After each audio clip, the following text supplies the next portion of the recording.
m'écriai-je en prenant ses deux mains dans les miennes, ni dans les grandes lois des croyances anciennes, ni dans nos dogmes froids, forgés à l'atelier, entre le banc du maître et ceux de l'écolier, ces faux Athéniens dépourvus d'atticisme, qui nous soufflent aux yeux des bulles de sophisme, ont découvert un mot par qui fut condamné l'homme aveuglé d'esprit plus que l'aveugle-né.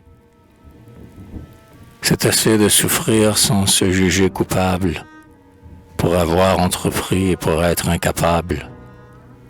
J'aime autant que le fort, le faible courageux, qui lance un bras débile en des flots orageux. De la glace d'un lac plonge dans la fournaise, et d'un volcan profond va tourmenter la braise. Ce Sisyphe éternel et beau, seul, tout meurtri, brûlé, précipité, sans jeter un seul cri, et n'avouant jamais qu'il saigne et qu'il succombe, a toujours ramassé son rocher qui retombe. Si, plus haut parvenu, de glorieux esprits, vous dédaignent jamais, méprisez leur mépris, car ce sommet de tout, dominant toute gloire, ils n'y sont pas, ainsi que l'œil pourrait le croire. On n'est jamais en haut.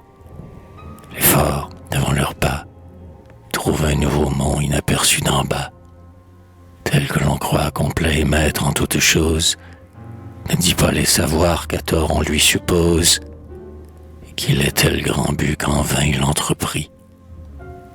Tout homme a vu le mur qui borne son esprit. Du corps et non de l'âme accusons l'indigence. Des organes mauvais servent l'intelligence et touchent, en tordant et tourmentant leurs nœuds, ce qu'ils peuvent atteindre et non ce qu'elle veut. En traducteur grossier de quelque auteur céleste, il parle. Elle chante et désire le reste. Et pour vous faire ici quelques comparaisons, regardez votre flûte, écoutez-en le son. Est-ce bien celui-là que voulait faire entendre la lèvre?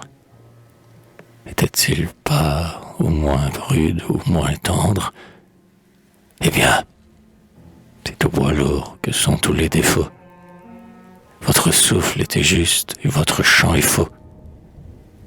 Pour moi, qui ne sais rien et vais du doute au rêve, je crois qu'après la mort, quand l'union s'achève, l'âme retrouve alors la vue et la clarté, et que, jugeant son œuvre avec sérénité, comprenant sans obstacle et s'expliquant sans peine, comme ces sœurs du ciel elle est puissante et reine, se mesure au vrai poids, connaît visiblement que son souffle était faux par le faux instrument, n'était ni glorieux ni vil, n'était pas libre, que le corps seulement empêchait l'équilibre, et, calme, elle reprend, dans l'idéal bonheur, la sainte égalité des esprits du Seigneur.